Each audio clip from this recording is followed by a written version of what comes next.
Bom, é isso aí, estamos no ar. Vamos lá. Agora uma live mais do que especial aqui com o André Bona, que para mim é uma grande referência aí nesse mundo dos investimentos, no que traz aí, no que tange educação financeira, orientação e conhecimento para o mundo dos investimentos. Ele já está aí no ar e eu vou estar convidando aqui, já tem a solicitação para que a gente possa entrar juntos. Já lembrando para você, todo esse material vai estar disponível também para o meu podcast, tá bom? Eu vou estar compartilhando depois nos stories aí, para que você possa um pouco melhor. Boa noite, meu amigo, tudo bem? Que bom, Fa- prazer, muito fa- bom receber você aqui. Fala, Leandro, tudo bem, cara? Tudo jóia? Prazer é meu, obrigado Tudo pelo bom, coisa convite boa. aí. Vai ser um grande prazer bater esse papo com você aí, cara. Legal, obrigado mesmo pelo convite. Tá bom, eu que lhe agradeço, eu agradeço demais você aceitar o convite, essa oportunidade de poder trocar essa ideia rica agora com você aqui, tá bom? Pessoal, como eu estava dizendo, André Bona, que para mim é uma grande referência, começou aí há cerca de 10 anos, não é isso, Bona? 10 anos, Você começou na área, exatamente. né?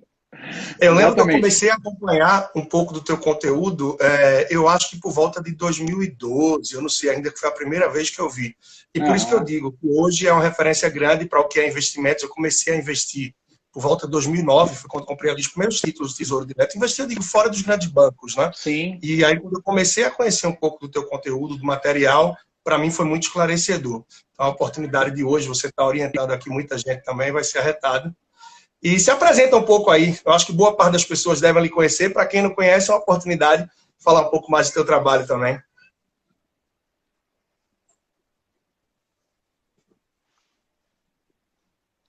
Cortou, recebeu aí? Beleza. Cara, tá falhando um pouquinho aqui, mas eu acho que eu entendi tudo. É para eu falar um pouquinho do meu trabalho, não é isso?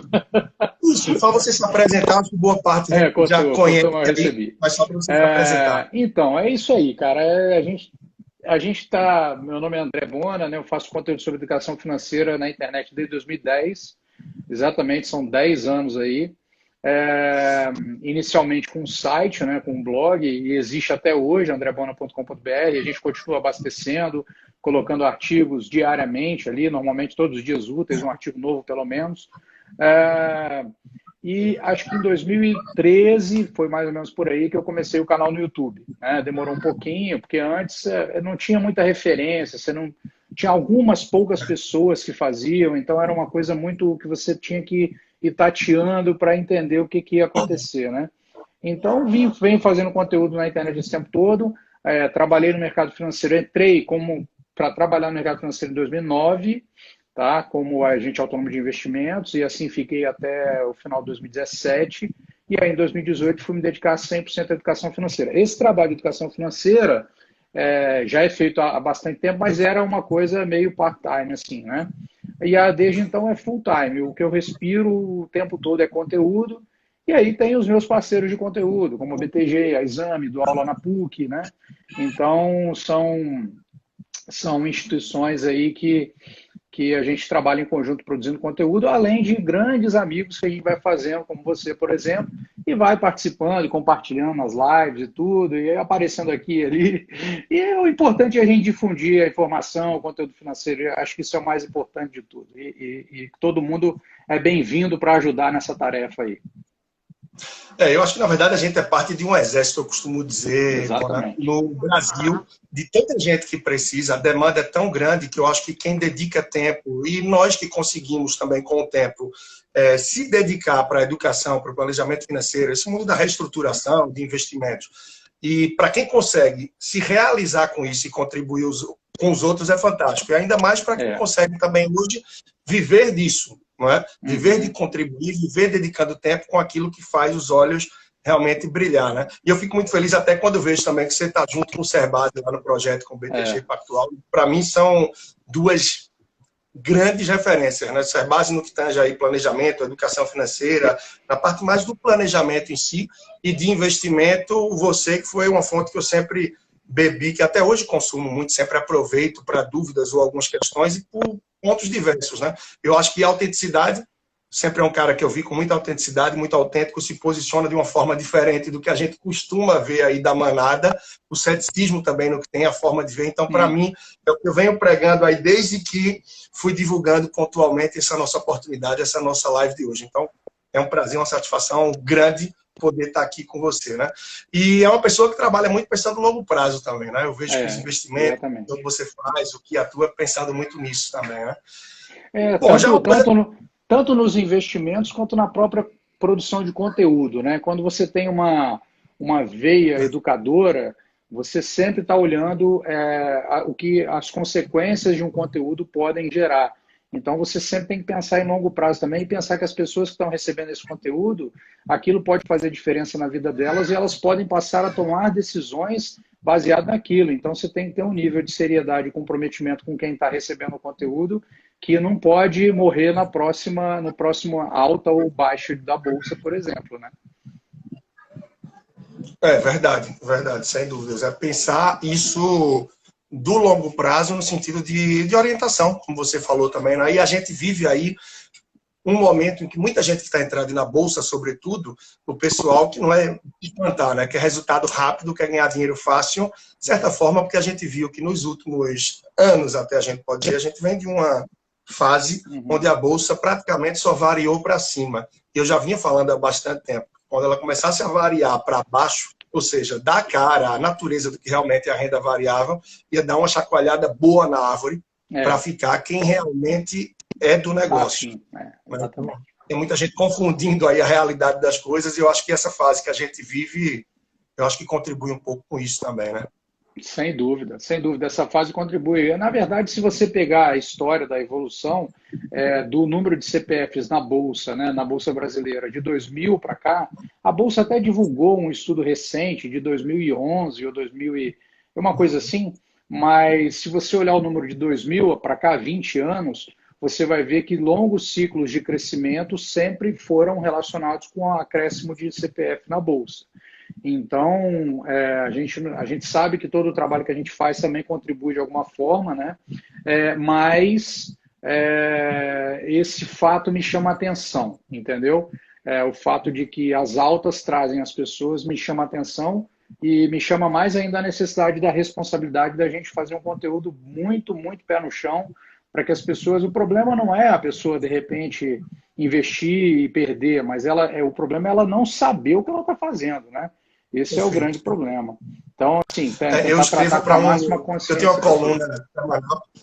Perdão, estou dando um delay e te atropelei. Perdão, está dando delay, eu acho que te atropelei aqui. Não, não, não, não. Pode continuar. Estou ouvindo. Está de boa. Eu tenho uma coluna no Jornal do Comércio, acho que os dois, enfim, maior, se não sim, o maior jornal no estado, que é semanal, e essa semana eu falava do supletivo, né? Para a gente ter cuidado, que as pessoas tenham cuidado com o supletivo no mundo dos investimentos. Uhum. Porque o que é que eu quis trazer com isso? Esse efeito que tem de muita gente querendo simplesmente entrar na renda variável, começar na renda variável, porque a renda fixa já era, porque não dá resultado, porque é desnecessário, e a gente tem que viver o que se vive em outros países onde a renda fixa inexiste de certa forma. Então, esse cuidado com o supletivo é que eu quis trazer o alerta. Tem pessoas que estão pulando o conhecimento, ignorando a necessidade da renda fixa na carteira, independente do perfil conservador, moderado ou mais arrojado, e muitos ignorando isso até mesmo para a reserva de emergência. Tem gente que vem perguntar para mim, acho que com você não é diferente, quer começar a investir em ações. Duas perguntas básicas que eu faço são essas, né? Em relação à reserva de emergência, já tem, e a segunda, o teu perfil de investidor qual é? E aí tem muita gente fazendo supletivo e pulando etapa também nesse mundo. Isso aqui pesa, né? Em relação ao cenário econômico, Bona, como é que você está vendo o momento que a gente vive? Qual é a tua perspectiva, expectativa adiante? Me fala um pouco disso daí. Como é que você está no momento em relação a isso? Então, vamos pensar aqui no cenário atual, né? No cenário atual, quando a gente está mergulhado no cenário atual, que é o que a gente está vivendo, está todo mundo sendo impactado, tem quase 120 dias que eu não saio de casa, já estou de saco cheio de ficar em casa. Embora o trabalho continua, a produção de conteúdo continua, a família está bem, todo mundo bem, mas chega uma hora que você enche o saco também. Mas, enfim, tem que esperar, tem que ter paciência e tal. Então, isso aí tudo é muito ruim quando você vê os impactos econômicos disso, né? As empresas, muitas não podendo manter os seus empregados. É lógico que nós estamos falando do impacto econômico, não estamos falando dos outros impactos que já são terríveis e a gente já sabe quais são. Então, Por outro lado, não é a primeira crise que eu vejo na vida. Então, eu sei que crises passam. Então, quando você olha, é como se você estiver numa piscina e você enxergar a piscina mergulhado nela e você enxergar a piscina de fora, da borda, você consegue ter uma visão integral, ver o todo, né, da piscina.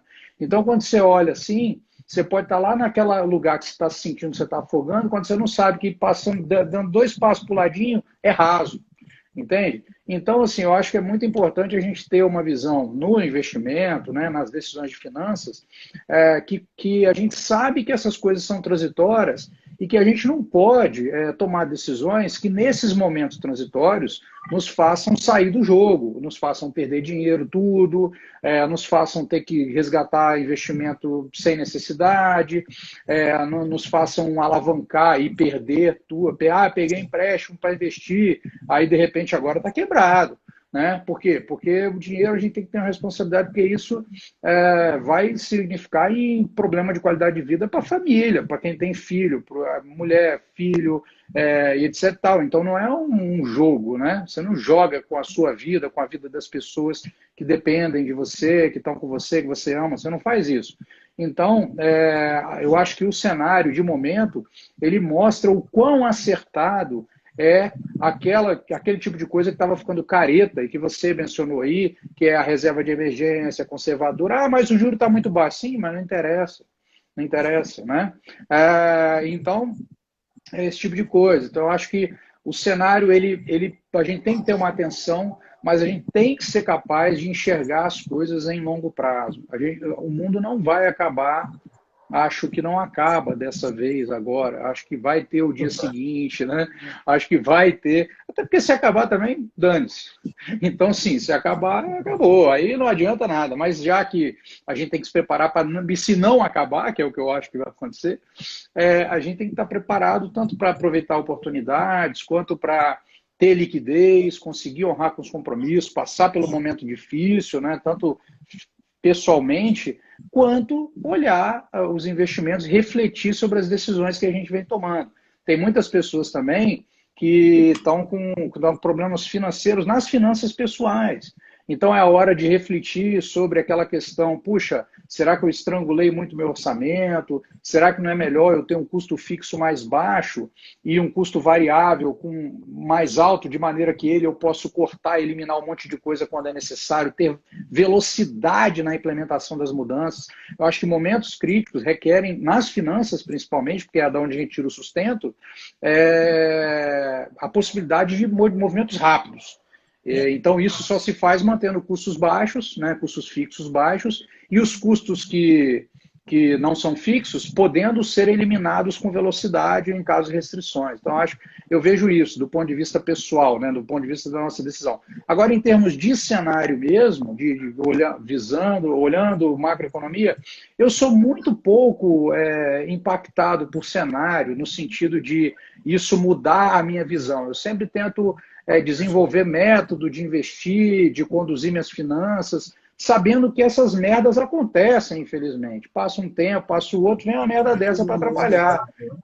Longo prazo, fatalmente, então, assim, vai enfrentar. Vai ter, e vai ter mais um monte ainda, entendeu? Então, quando a gente sabe que isso acontece, a gente cria a possibilidade de a gente se blindar. Agora, quando a gente acha que nunca mais vai acontecer, aí tem um risco. Então, o cenário econômico, assim, eu acho que isso daqui para frente, me parece que tende a melhorar. Eu consigo ver um raio de sol lá surgindo no meio das montanhas, das nuvens e tudo, né? Consigo ver isso, mas a gente não sabe, né? Em fevereiro, eu fiz umas lives lá no BTG e eu mesmo falei, não, isso aí, vamos ver, eu não sei se isso é grave, vamos olhar. Eu realmente não imaginei que ia ter essa proporção. E eu falei, gente, vamos trabalhar com cenários. Pode ser que piore, então se for para tal lado, a gente tem que olhar se for para tal lado. Mas assim, você vai monitorando. Então a grande questão é essa, é você tomar decisões pensando no longo prazo, sabendo que você não adivinha nada. Se você não adivinha, você automaticamente sabe que você precisa se proteger de alguma maneira para passar por períodos assim com tranquilidade, né? Eu acho que o cenário econômico serve para validar as técnicas de investimento e de finanças que a gente vai construindo fora da crise.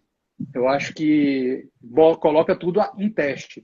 E eu fico muito feliz de não ver que nenhuma das ideias que eu propaguei, que eu entendi que eram importantes, interessantes, reserva de emergência, objetivo curto, médio e longo prazo e tal, nada disso ruiu com a crise. Né? Não significa que ninguém tenha te desvalorizado. Claro que desvalorizou. As minhas ações chegaram a desvalorizar 50%.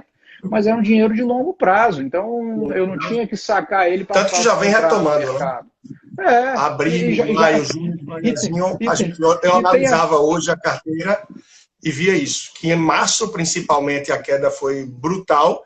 Abril, maio, junho, agora vem retomando o fôlego. Longe ainda de recuperar aí o que vinha, mas é gradual. E um ponto aí que você falou é bem interessante, né? A importância da pessoa olhar para o planejamento financeiro. Tem uma frase que eu digo que é meio filosófica, às vezes eu uso até em fim de algum evento meu, de alguma coisa, que é um bom planejamento financeiro, muitas vezes é melhor do que um investimento inconsciente. Não é? Um bom planejamento financeiro é melhor do que... Porque assim, eu canso de ver pessoas chegando para mim falando de, não, quero investimentos, é só mergulhar em investimentos. Quando a gente bate um papo, faz um check-up, a gente vê que tem a oportunidade da pessoa se planejar melhor. E se planejando melhor, vai poupar muito mais. E poupando mais, naturalmente, essa pessoa vai ter mais massa crítica para, entendendo melhor, se posicionando melhor nos investimentos, ter um melhor resultado.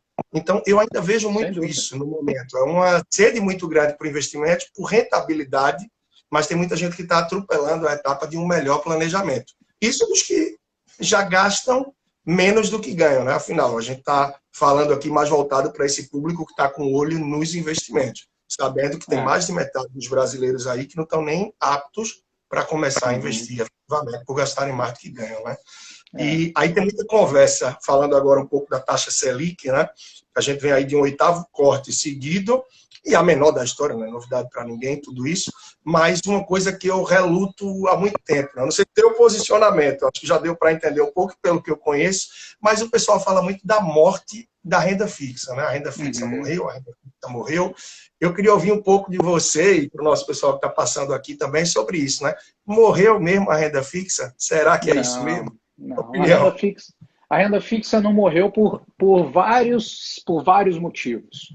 O primeiro motivo que ela não morreu é que a gente vai ter sempre na nossa alocação um percentual investido em renda fixa, seja para reserva de emergência ou seja dinheiro com compromisso de data. Se eu tenho um compromisso para sacar, para usar, como é que eu vou colocar na renda variável? E isso é um motivo. O outro motivo é pelo balanceamento da carteira, inteligente, né, para você controlar risco também. Então, como é que a gente vai falar isso? Mas isso é o que você acha? Meu, a renda fixa, as taxas de juros nos países desenvolvidos é baixa há muito tempo. E lá a renda fixa existe. O maior mercado do mundo é de renda fixa. Então, claro que não acabou. Aqui nós estamos experimentando uma novidade que eu nunca imaginei que eu veria, né? Não seria, pensei que fosse nessa vida que eu assistiria uma Selic tão baixa assim, mas nós estamos vendo e a gente começa a fazer umas coisas, então tem que tomar cuidado, porque é aquilo que você falou, que é uma etapa, esse tipo de coisa, pensar em rentabilidade só e não ter uma visão completa, integrada, de que os investimentos nos ajudam a construir objetivos, né? E que a rentabilidade não é o objetivo é a formação de patrimônio. E o patrimônio se forma com aporte, com o tempo e com a rentabilidade. Ela é um dos itens, mas ela não é o item principal.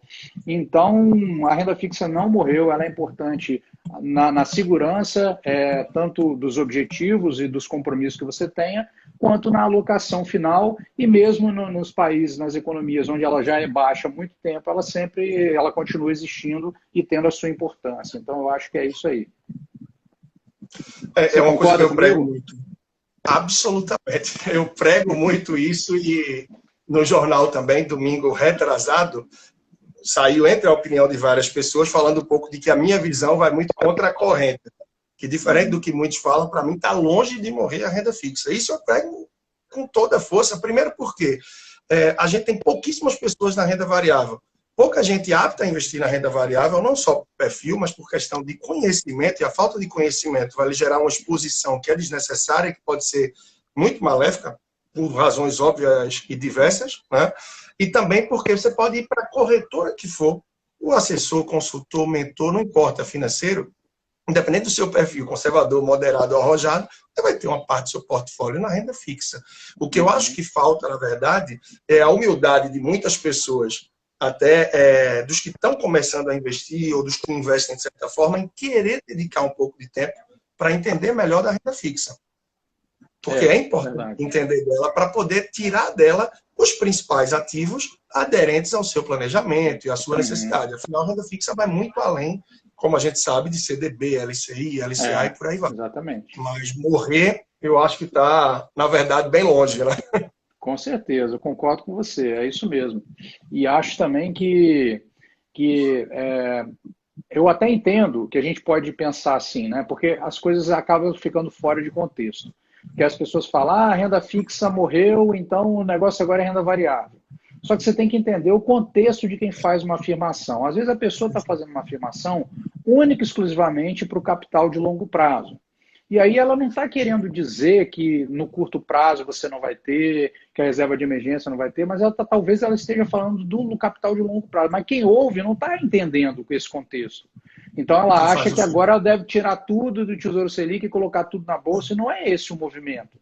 Então, o que não significa que realmente no longo prazo, caso as taxas permaneçam baixas durante muito tempo, pode ser uma tendência de você gradativamente migrar, ter um pouco mais de renda variável.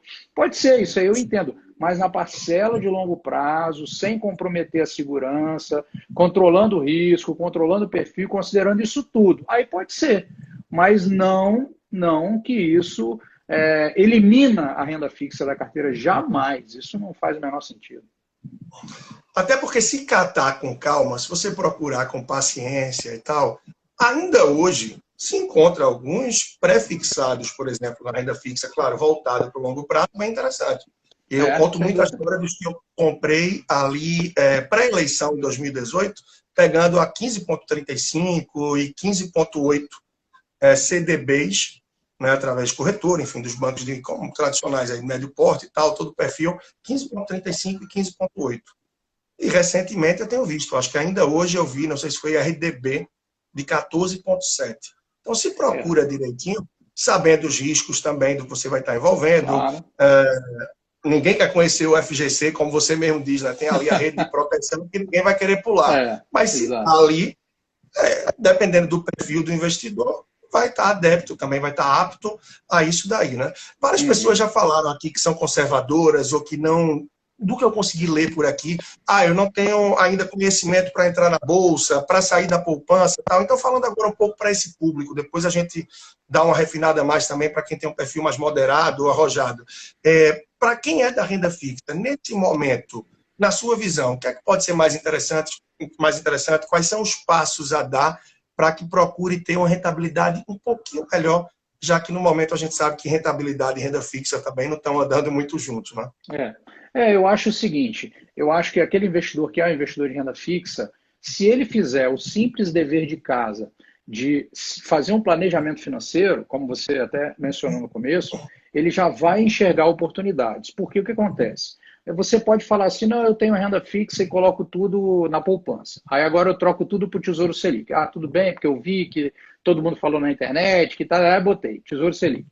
Só que aí eu começo a observar que eu estou lá, de repente, eu tenho um salário, sei lá, de 5 mil reais e eu tenho 100 mil em investimentos. Será que eu preciso dos 100 mil disponíveis, sem risco e tal? Então, quando eu começo a fazer o planejamento, eu começo a verificar o que eu posso trabalhar com mais prazo. E se eu começar a trabalhar com mais prazo, eu vou ver que vai se abrir um mundo maior de possibilidades. Que aí dentro do Tesouro mesmo, você vai avaliar o Tesouro IPCA, você vai avaliar o Tesouro pré-fixado, como você mencionou, você vai poder avaliar até crédito privado, se for o caso, e aí aquela importância de estudar, que você falou, para entender um pouco mais do crédito privado, se for esse o caso, né, que a gente está falando aqui de debêntures, etc.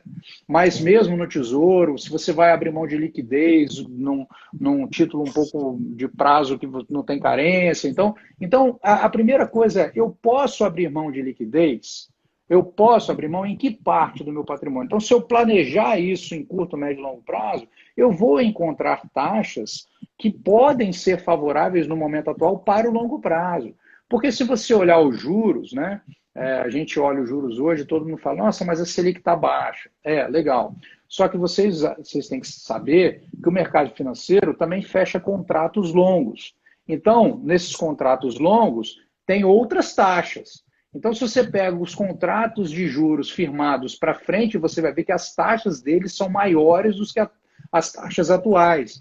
Mesmo quem tá firmando contrato hoje está firmando lá na frente com taxa mais elevada. Porque, em tese, pensa que esse cenário não vai ser assim para sempre. Então, ele está aproveitando o momento para pegar taxas maiores lá na frente. Mas ele só pode pegar lá na frente se esse dinheiro não for usado agora.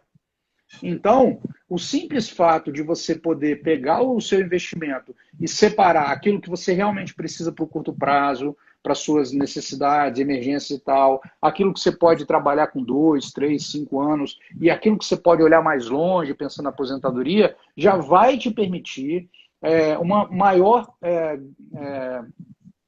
diversidade de possibilidades e melhoria da sua rentabilidade, pegando taxas que não são essa Selic de agora, são taxas maiores do que ela para o futuro, né, de acordo com a sua necessidade de prazo. Então, simplesmente planejar o que você precisa de tempos em tempos já vai te dar a possibilidade de buscar a melhoria de rentabilidade na renda fixa, sem dúvida.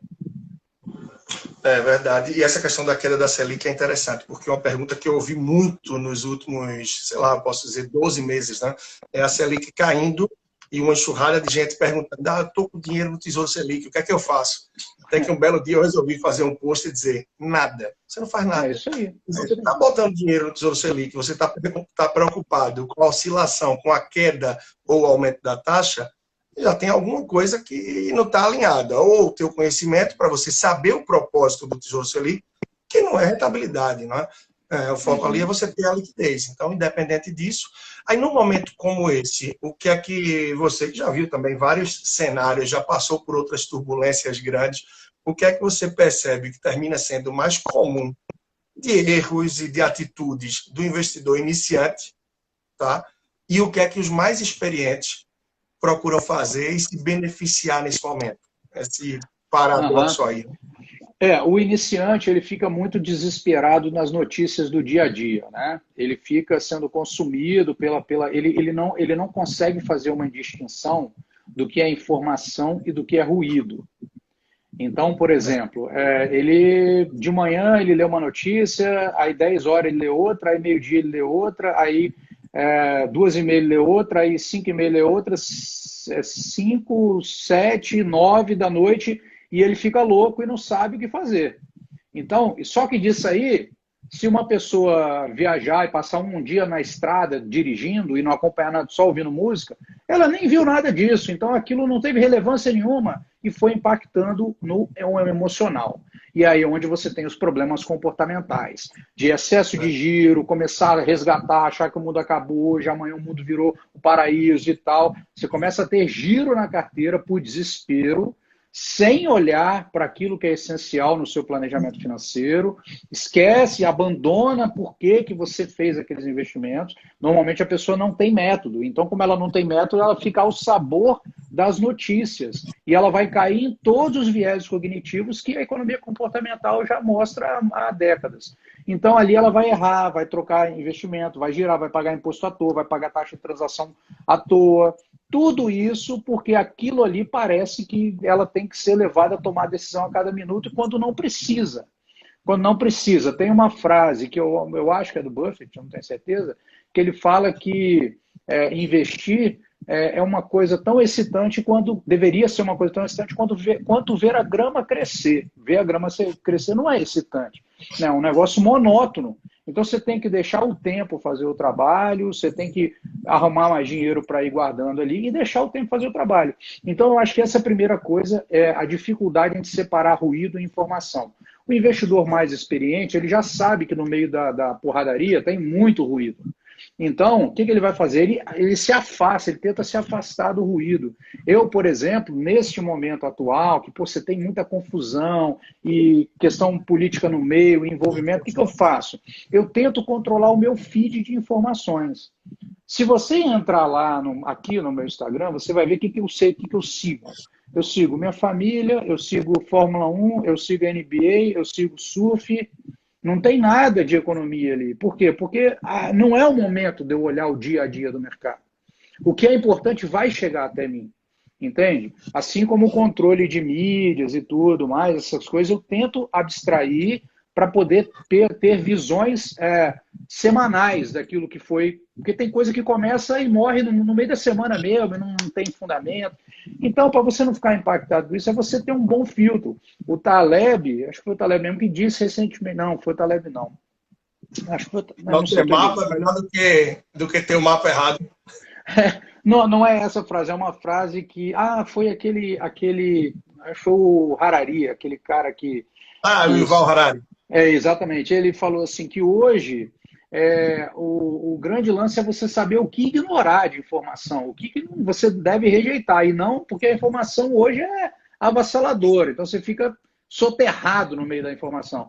Então é você saber o que você precisa ignorar em qual momento para poder você não cair na pilha errada e se prejudicar.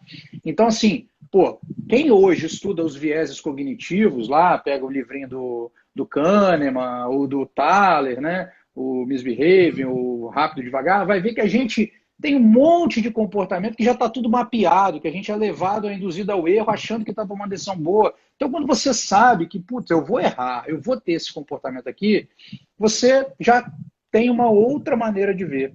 Então, outra coisa, você saber também que os mercados são assim, que eles sobem, que ele desce, que tem paciência, te permite aproveitar realmente. Se você é um cara que é organizado, faz seus aportes mensais, tem sua reserva de emergência, de repente você até resolveu aumentar ela um pouquinho, porque, não sei se a minha empresa pode passar por algum problema, então eu vou aumentar um pouquinho e tal, mas se você está lá com aquela grana de longo prazo, fala, eu posso aqui no próximo aporte aumentar as posições das minhas ações, se eu quiser investir em ações, posso sim, por que não, né? Mantidos os fundamentos, fazendo meus estudos, tem uma oportunidade aí. Então isso acontece. E aquele investidor desesperado está comprando, vendendo, trocando, vai pagando imposto e não sei o que, tendo um trabalho, e aí ele começa a perder tempo, que é a coisa mais preciosa do que dinheiro, né? Porque o tempo, ele não tem como, ele não. E aí o cara, em vez de passar um dia estudando, trabalhando, melhorando sua profissão, e se desenvolvendo, ele passa o dia olhando o home broker. O que não faz o menor sentido. As empresas não mudam todo dia, elas até mudam, mas assim, não da mesma maneira que as cotações mudam. Então eu acho que o grande lance é você realmente ter e desenvolver uma visão de longo prazo. Para mim, aquele cara que não desenvolve uma visão de longo prazo, ele nem deveria ser chamado de investidor. Ele é outra coisa, ele ainda é um poupador, um cara que guarda uma grana, não sabe onde vai. O investimento ele é feito para te dar tranquilidade. Então tem gente que fala assim, outro dia encontrei com um amigo meu e falou, André, eu tô tão doido com essa crise, com essa coisa aqui. Ele já acumulou uma boa grana, tá? Não sei o que. Ele falou, eu acho que era melhor quando eu não tinha nada, porque lá eu não tinha esse problema. Eu falei, mas então você tá olhando demais o negócio, né? Você imagina, um cara lá com 3, 4 milhões investido, dizendo que agora está pior. Eu falo, você é louco. Você que está usando errado o negócio. O negócio é para te dar tranquilidade. É para você poder fazer o seu trabalho com tranquilidade, você cuidar da sua família com tranquilidade, você sabe que está tudo sendo planejado para ser alcançado. Então, eu acho que a grande questão é um pouco dessa aí. É a gente sair de perto da confusão, entender o que é ruído em informação, eu acho que é o grande lance, e saber que a gente vai ter impulso comportamental ruim para a gente e a gente precisa lidar com eles da melhor maneira, da maneira mais racional. Por isso que eu acho tão importante ter planejamento, né? E aí, o trabalho que você faz, por exemplo, de fazer o planejamento, e ter método de investimento. Porque aí, quando você tem dúvida, você olha, como é que está o meu planejamento? Pelo meu planejamento, então o que eu tenho que fazer é isso aqui. E o meu método de investir é esse, então o que eu tenho que fazer é isso aqui. Então, ali você ancora tudo. A reflexão, você faz uma reflexão que tem que ser de tomada de decisão, se muda para sempre ou não. Não é que a cada dia você tem que criar um novo método de investimento. Isso aí é loucura. Não, perfeito. E saber a hora, né? É muito do que você falou também dos mais experientes, a saber a hora de pegar a mão, botar embaixo da bunda e simplesmente não fazer nada, né? Que Não é fazer como o nada. Joesley Day da vida, que muita gente se precipitou, e eu relaciono aquele Joesley Day que a gente teve com esse mês de março, ali entre dia, principalmente na semana do dia 9, quando a gente começou com uma série de circuit breakers e aí vai. Era momento de muita gente simplesmente parar. Mas muitos desses novatos que entraram na Bolsa e continuou crescendo, né? Nos últimos Aham. meses, o número de CPFs na Bolsa ele continuou em ascensão gigante. Mas a gente sabe que uma boa parte desses CPFs tem até 5 ou até 20 mil, por exemplo.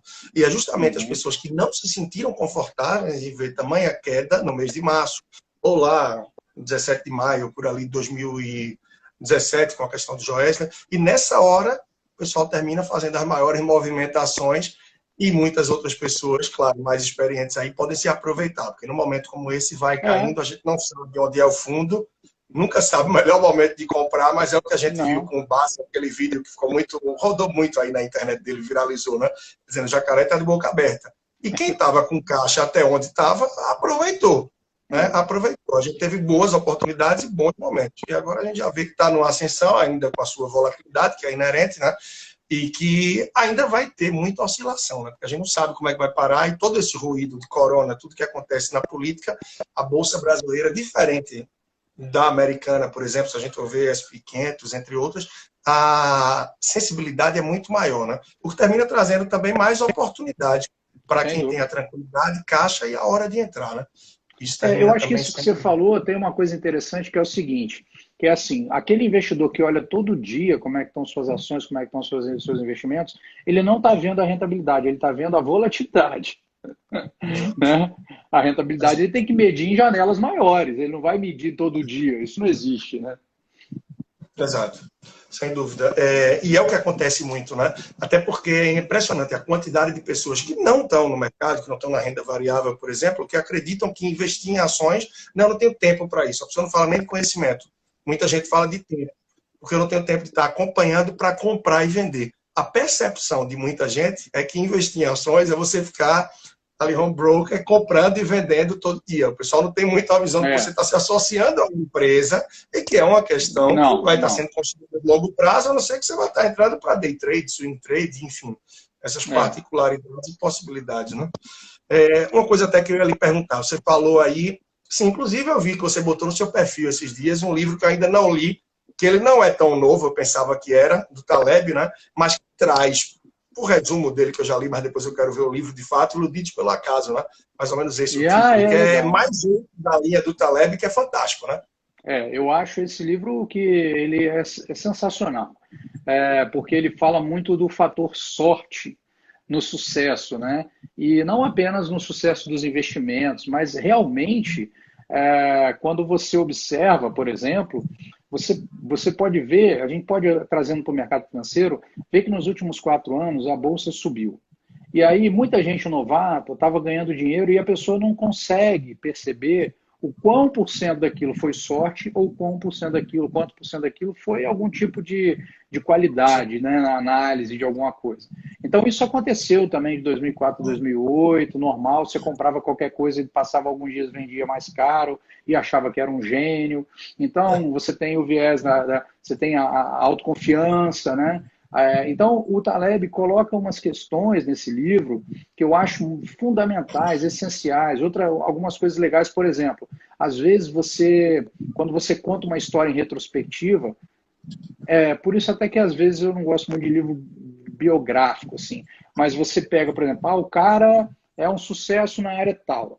Aí a biografia do cara vai contar todos os eventos que fizeram ele chegar lá, como se ele realmente só tomasse decisões, como se em cada um deles ele tivesse sido inteligente e no máximo e não tivesse ficado na dúvida na hora lá, meu, não sei o que vai acontecer, eu acho melhor a gente ir por aqui. E aí você vai colocando uma combinação de decisões, mas tem um monte de errada no meio e não tem essa continuidade. Então, quando você conta uma história para trás, você só vai buscar os fatores que reforçam a visão de que aquilo foi bem feito, bem sucedido. Você não está lá nos momentos da decisão que levam aquilo. Então, aquilo ali é uma coisa que quebra muito paradigma e te desenvolve no ceticismo mais do que tudo ainda, né? Porque eu acho muito perigoso quando a gente começa a se achar gênio. Tem lá o chamado efeito Dunning-Kruger, não sei se você conhece, que é assim, as pessoas no começo de uma determinada informação, elas se consideram mais expert do que os experts naquele mesmo assunto há 20 anos, que trabalham naquilo há 20 anos. A autoconfiança dela é maior. Então, isso mostra que quando a gente está realmente autoconfiante demais, provavelmente a gente está iludido ali pelo acaso que está trazendo coisas, né? Então, acho que vale muito a pena refletir sobre isso em tudo, tá? Vai ajudar nos investimentos demais, mas eu acho que esses conceitos servem para tudo totalmente, né? Acho muito, muito interessante isso aí. É como você pensa, né? Você vê, eu sou muito fã de Fórmula 1, e aí eu estava lendo esses dias aqui uma matéria de um cara que pilotou na Índia, eu esqueci o nome dele, mas que ele fez um teste na Fórmula 1. E o cara falou assim, cara, eu não tenho dúvida que ele seria campeão. Só que é o seguinte, para ser campeão, ele tinha as condições, mas também teria que calhar dele conseguir sentar no carro certo no momento certo. Senão não adianta. Então, tem outros fatores que não estão só no mérito do cara, né? E isso fala muito disso aí também. Algumas coisas que algumas empresas adotam premiações, isso está no do Kahneman. E aí ele fez o estudo e provou, você não está dando bonificação para os seus funcionários de melhor rendimento, você está dando bonificação para os seus funcionários que têm mais sorte. O cara provou, ele mostrou sistematicamente que era o acaso que vinha e batia e queimava favorável ao cara, sacou? E isso aí é muito interessante. Eu acho que vale muito a pena, é uma leitura boa, eu gosto muito. O Taleb, eu acho que os livros dele trazem essa visão para a gente econômica da coisa, mas quem não quiser olhar muito pelo viés econômico apenas, sempre vai tirar muitas lições da vida praticamente, né? Sem seja dúvida. arriscando a própria pele, cisne negro, enfim, o antifrágil, o que você for ver ali realmente acrescenta demais. Aí você falou aí do Taleb, falou, eu acho que de mais algumas pessoas, já falou a frase do Warren Buffett, mas de quem é que você bebe mais na fonte aí? Quem é que te botou para esse mundo dos investimentos e te instiga muito aí? Quem seriam as referências? Cara, eu gosto muito do Philip Fisher e do Sim. Peter Lynch, tá? Porque o que eu sinto um pouco de diferente nesses dois casos? Mais o Philip Fisher até. Porque as ideias que ele divulga de tomar decisão são muito associadas à empresa mesmo. Não é a indicadores financeiros apenas, mas é capital humano, se a empresa tem qualidade do marketing, na produção, como que ela alinha os interesses, como é que ela trata os talentos. Então é uma coisa que os resultados financeiros são atingidos por conta dessas questões. Então, ele dá muito insight de você olhar a empresa naquilo que ela está fazendo de fato no dia a dia, na gestão mesmo. Além da análise fundamentalista, né? Vai muito além. Na verdade, é uma análise fundamentalista que ela não é baseada em indicadores, ela não é financista, né? E aí acaba tendo que ter uma coisa muito de faro, às vezes, pode ter. Mas eu acho que é extremamente interessante porque, principalmente, quem gosta de empreendedorismo enxerga isso melhor. Eu acho que aí é mais fácil para a pessoa que é empreendedora conseguir enxergar determinados valores da empresa, quando acontece uma coisa, a empresa faz de um jeito. Coisas assim que não tem como você extrair de um balanço, mas que você pode extrair de uma conversa no boteco, de uma pessoa que trabalha num determinado setor. Né? O Peter Lynch, por exemplo, ele dá um exemplo de uma empresa lá que há muitos anos atrás a mulher dele estava lá no mercado com ele e ela foi comprar uma meia calça. E a meia calça não vendia no mercado antigamente, tinha as lojas específicas. E aquela foi a primeira que colocou uma loja no mercado. E ele falou que ele não se atentou, ele falou, não me atentei. E aquilo virou uma tendência, aquela empresa começou a vender primeiro que todo mundo, distribuir em todos os Estados Unidos. E ele falou, depois dessa ação foi para cima, eu tive a visão do que estava acontecendo na prática, no campo. É verdade. Calça comprando. Não consegui capturar isso para falar, pô, aí é um insight legal, deixa eu ver quem é essa empresa. E ele fala isso. Então, assim, eu acho que esses aspectos me dão uma visão mágica do empreendedorismo que eu gosto muito, sabe? Eu gosto muito deles dois aí. É lógico que Que vai além, Graham, como você Buffett, falou, são assim, fundamentalista, né? é, mas assim, É e uma são visão importantes para fundamentalista, você só não que vai viajar além, muito né, de também. gestão, vai É, além, né, no sentido de gestão, exatamente. de todo, realmente, não, é incrível. Isso é Isso, muito bom, né? isso.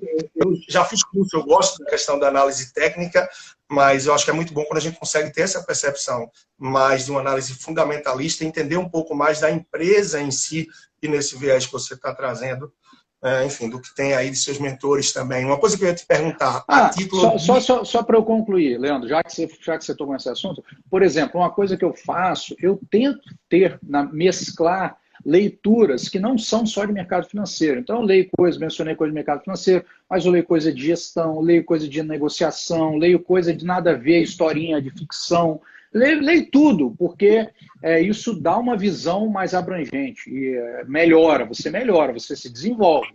Então, isso te permite também enxergar as coisas, eu acredito, de uma maneira mais completa. Então, eu gosto muito de literatura de business. Adoro, entendeu? Então, eu assino a Harvard Business Review, assino a Exame, eu leio, aqui chega na minha casa, eu leio as matérias, eu leio livros de Philip Kotler. Aí eu estou falando dos caras mais antigos, que na época eu fazia faculdade há mais de 20 anos atrás, eram esses caras que a gente lia. Peter Drucker, Michael Porter, essa galera toda de administração, eu gosto pra caramba, eu gosto de ler. Eu acho que dá uma visão empresarial, isso eu acho importante. Você já viu esse aqui? A imagem vai invertida, mas são 50 Não casos li, reais de administração. não li, não Esse aqui li. vale muito, vale É muito. bom? Muito interessante. 50 casos reais e dele, né, do Drucker. Tá? É Aham. bem interessante mesmo. E foge um pouco disso também, né? Eu passei muitos anos ligado aí só em leitura, mercado financeiro, planejamento financeiro e tal, até que aos poucos eu disse, espera aí. Um amigo meu perguntou uma vez, quantos romances tu leu esse ano? Eu disse, rapaz, eu acho que um ou dois. Eu disse, não, tem que sair e ler um pouco mais. E aí tem um filhinho de 5 Tem, anos, eu tenho procurado tem. sempre ler algum livro aí de, enfim, relacionamento de pais e filhos, educação voltada, assim, questão familiar, para sair um pouco também. E essa questão de negócios que você falou, né? Escutar podcast, e para quem não sabe, tá? Provavelmente boa parte do pessoal que está aqui te conhece, sabe do seu podcast, do seu canal do YouTube também, pessoal, mas chega junto, que tanto o podcast quanto o YouTube do Bona são incríveis, realmente, né, de conteúdo e tal. E claro, quem não conhece o meu também, procura por Leandro Trajano nas plataformas e no próprio YouTube, que eu estou por lá. E uma coisa que eu ia te perguntar, você, normalmente, que indicadores, o que é que você vai bater o olho quando quer analisar uma ação, quando vai analisar uma empresa? Quais são aí os principais indicadores? O que é que você tenta puxar? Tá, eu acho alguns indicadores. Eu acho que liquidez corrente, para mim, é um indicador chave, né? Ativo, passivo, ativo circulante dividido por passivo circulante, para você ver quanto que a empresa tem de caixa ou de recebíveis rápidos para honrar os compromissos de curto prazo. Então, isso é importante. A liquidez corrente. Eu gosto de olhar margem EBITDA, porque empresas com margens melhores elas são menos suscetíveis a variações em vendas, porque se a margem é maior, ela tem margem para, às vezes, oscilar sem comprometer o longo prazo. Deixa eu ver o que mais aqui. Eu tenho um checklist, na verdade. Mas margem EBITDA que tenho formal para mim mesmo, eu passo um checklist e olho se as informações estão batendo lá com o que eu quero.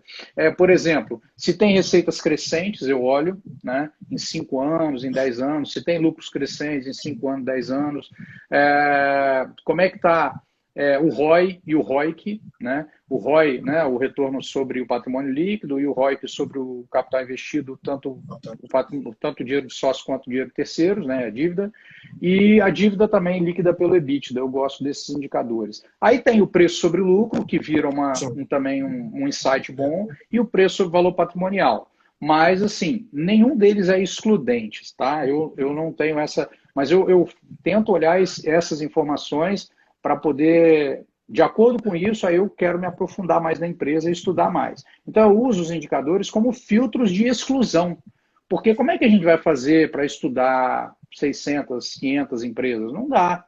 Entendeu? Então, assim, você estabelece parâmetros e fala, se não for de dentro disso, eu estou fora. E aí eu gosto da ideia do investimento em boas empresas. Isso pode parecer um clichê, mas é porque as pessoas falam, não, vou investir em boas empresas. É porque existem as pessoas, e é perfeitamente possível essa estratégia. Inclusive, o Graham fala disso no material dele. Você pode não nem investir numa empresa boa, mas você pode investir numa empresa com uma boa oportunidade, que está mal cotada. Então, Sim. existem as duas possibilidades de você ganhar grana. Você investir numa empresa mal cotada, né, mal precificada no mercado, mesmo que ela não seja lá essas coisas em termos de qualidade, e tem aquela galera que quer as empresas de qualidade. Então, tanto é que nesse jogo aí, né, o Buffett, né, tem lá o seu sócio Charlie Munger. O Charlie Munger bebe muito mais na fonte do Philip Fisher e o Graham e o Buffett do Graham. E essa fusão está dentro da Berkshire. Então a ideia é de, às vezes, você não vai comprar uma empresa tão barata, mas que ela é muito boa.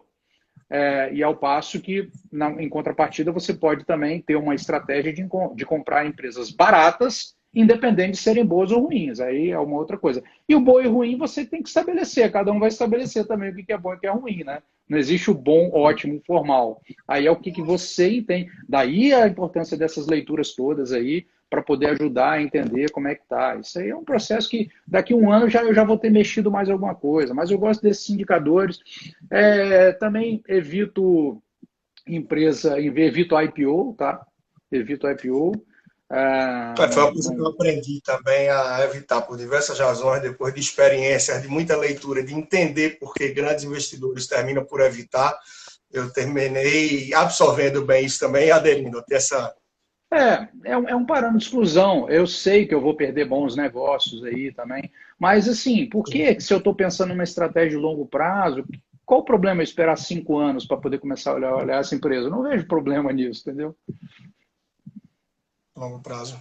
Não, claro. E outro ponto também que eu ia te perguntar, a gente vai ter, acho que tem aí pouco mais de 5 minutos, mas dentro do possível também, na carteira do Bona aí, como é que é mais ou menos a tua proporção, a tua divisão, como é a tua alocação hoje, o que é que você dá prioridade nesse momento da vida e o que é que você, nisso aí eu não mexo muito. Tem gente que gosta de fundo imobiliário, tem um percentual, tem gente que diz, fundo imobiliário eu tô meio fora, por exemplo. Fala pra gente. Vamos lá. Eu sempre penso que uma carteira ela não deve ser estruturada em percentuais, ela deve ser estruturada de acordo com objetivos. Isso significa que uma pessoa que está começando, se ela primeiro tem que montar a reserva de emergência, então 100% dela vai estar na mesma classe de ativo, até ela ultrapassar isso aí. E depois ela tem planos de médio prazo, que vão ter uns ativos, de repente, de renda fixa, e de longo, onde ela tem mais opções, renda fixa, renda variável, etc.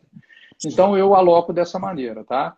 Hoje eu tenho a reserva de emergência, tranquilo ali, tal, aquela mesma coisa de sempre, não acontece nada, não preciso nem olhar, que eu já sei o que vai acontecer todo dia, daqui 10 anos eu já sabia há 10 anos atrás o que era, né? Só que ela vai crescendo, de vez em quando pode ser que você queira tirar um pouquinho, porque ela continua rendendo, né? Fora isso, os objetivos de médio prazo, alguns objetivos que eu tinha alguns anos atrás, eu realizei, então não tem muita coisa ali. Eu estou mais posicionado no longo prazo mesmo, pensando na aposentadoria. Eu tenho um percentual elevado de ações na carteira, então eu tomei a queda toda na cabeça, mas com essa tranquilidade aqui, sabe, que a experiência traz, tranquilo. Não gosto de fundos imobiliários. Eu não recomendo. Não é que eu não recomendo, é que para mim, eu sou muito apaixonado por empresa, então eu acho um investimento imobiliário chato, sabe? Eu não tenho atração por analisar um fundo imobiliário, mas acho que quem gosta deve ter na carteira, tem o fator de geração de dividendo, pode ser um primeiro contato com a renda, com algum tipo de renda variável, e aí o pagamento de dividendo vai mostrando para a pessoa que o dividendo cai mesmo, que existe mesmo, né? E você recompra mais as cotas e vai usando esse processo de acumulação. Então, não tenho. Então, eu sou muito posicionado em renda variável porque o curto prazo ele está protegido. Então, eu me posiciono muito em longo prazo, em renda variável e não tenho nenhum tipo de coisa. Aí tem outra coisa. Aí, quem tem no longo prazo, existem duas características que eu acho que diferem na decisão. A primeira é aquele cara que sente emocionalmente as oscilações da carteira. Nossa, eu fico em pânico, eu não aguento e tal. Esse cara, eu entendo que ele deveria usar proteção na alocação de maneira frequente. Ele deveria ter um percentual que fosse em ouro, em dólar, em coisas defensivas com correlação diferente da renda variável para poder amortecer períodos de queda. Eu não sinto nada, eu sou um psicopata, eu não sinto nada com as oscilações. Você faz uma proteção com Não, eu não ouro? faço, eu não faço. Não, para minha carteira eu não uso, mas eu acho que aquelas pessoas que se incomodam com volatilidade, elas precisam olhar. Então, elas precisam olhar, porque elas precisam ter, porque isso vai dar tranquilidade. Como a gente falou no começo, investimento é algo para trazer tranquilidade, né? Então, se aquilo faz a pessoa se sentir mais tranquila, mais defendida, eu acho, mais defensiva, eu acho que ela tem que ter. Eu realmente não, volatilidade para mim e nada é a mesma coisa. Eu não olho, eu passo semanas sem olhar preço de cotação, não me importa. Eu sou muito mais antenado em ver a receita, ver a margem, ver o resultado operacional mesmo do negócio do que as cotações. Porque eu entendo que as cotações são só consequência. Então, em longo prazo, elas vão convergir para o fundamento. Então, é isso que me interessa, né? Então, eu estou fazendo essas distinções, esse disclaimer, para dizer que o que eu estou dizendo que eu faço não significa que serve para todo mundo. Eu acho que esse é o grande ponto. E todo mundo tem que ter isso muito claro, Leandro, porque as pessoas, às vezes, elas olham a gente fazer o conteúdo e querem copiar. E isso não deve ser feito de maneira nenhuma. Nenhuma pessoa que fala, eu fiz tal coisa, eu fiz isso na internet, eu vou fazer igual, não façam isso, porque você não sabe qual o contexto que a pessoa está vivendo para poder tomar aquela decisão. Se fosse assim, todas as carteiras seriam iguais, e não é, elas têm que ser personalizadas. Ou então você está achando que todo mundo tem que ter carteira igual. Não faz sentido ter carteira igual se as pessoas têm objetivos diferentes, né? É isso mesmo. Tolerância ao risco, o momento da vida, o tanto que poupa a cada mês, o planejamento. Eu parto muito do básico, né? Que eu recebo essa pergunta, você com certeza não é diferente, né? Eu recebo frequentemente, né? Tenho tanto aqui que recebi de uma herança, ou enfim, de uma rescisão, eu invisto em quê? Ou eu poupo X por mês, aonde é que eu invisto? Eu não sei se você é casado, se não é, se tem filho, se não tem, se mora de aluguel, se tem um sonho de comprar a casa própria, o teu perfil de investidor, a tua idade, absolutamente nada. Então, a carteira, a realidade, o DNA, o CPF de cada um é completamente diferente. Da mesma forma, a carteira, a forma de ver, os indicadores, isso tudo que a gente está trazendo aqui não é o modelo ideal. É sim de um cara que é referência, tá? Sabemos disso, então muito do que a gente está vendo aqui essa noite é de aprendizado, é de referência, porém referência. Não é base para cópia de ninguém. Então, você toma isso aqui como ponto de partida, tá? Assim como o Bona falou, do Fischer, do Link, enfim, de outros que a gente foi trazendo, e com base nos seus estudos, nas suas pesquisas e na sua realidade, você vai crescendo e evoluindo. E a gente vai estar sempre numa construção, que é um outro ponto que foi trazido por ele também agora há pouco, da questão que se você acha que está sabendo demais e que está vendo sempre dar certo, como muita gente viu atualmente a renda variável só variando para cima, quando tomou a primeira pancada para baixo, começou a despertar para a realidade, entender que a natureza da renda variável é realmente de variar. Então, a gente não tem um domínio sobre isso, né? Bom, meu amigo, está chegando aqui no minuto final da gente, tá? Bona vai deixar aqui também mais contatos dele, site, redes sociais, podcast. Esse conteúdo da gente vai estar indo para o meu podcast, eu vou estar disponibilizando também no YouTube, legal, vai estar no IGTV, para você que quer recomendar depois para alguém, vale muito a pena, tá bom? Grande abraço para quem não conhece meu trabalho, veio através do Bona, @personalfinanceiro no Instagram, e lá você vai ter no link da bio todos os detalhes mais, e aí eu deixo com você as palavras finais. Beleza, Leandro, valeu, foi um prazer fazer essa live com você, bater esse papo de altíssimo nível. Galera que está aí também, acho que curtiu, foi essencial. Bom, André Bona, escreve no Google e vai aparecer um monte de lugar. Tem site, YouTube, podcast, Instagram, Twitter, o que quer que seja, né? Mas minhas fontes primárias de produção de conteúdo, YouTube e site. Beleza? Então é isso. Obrigado vocês todos por participar e obrigado por compartilhar aqui esse bate-papo comigo, Leandro. Foi excelente. Muito obrigado mesmo. Tá bom, te agradeço demais, agradecer a todos que estão por aqui e até a próxima. Vamos falando, muito obrigado. Boa semana para você, né? Afinal, estamos ainda aí partindo do começo. Um grande abraço, meu amigo. Até logo, um grande abraço, pessoal. Valeu, até breve. Valeu.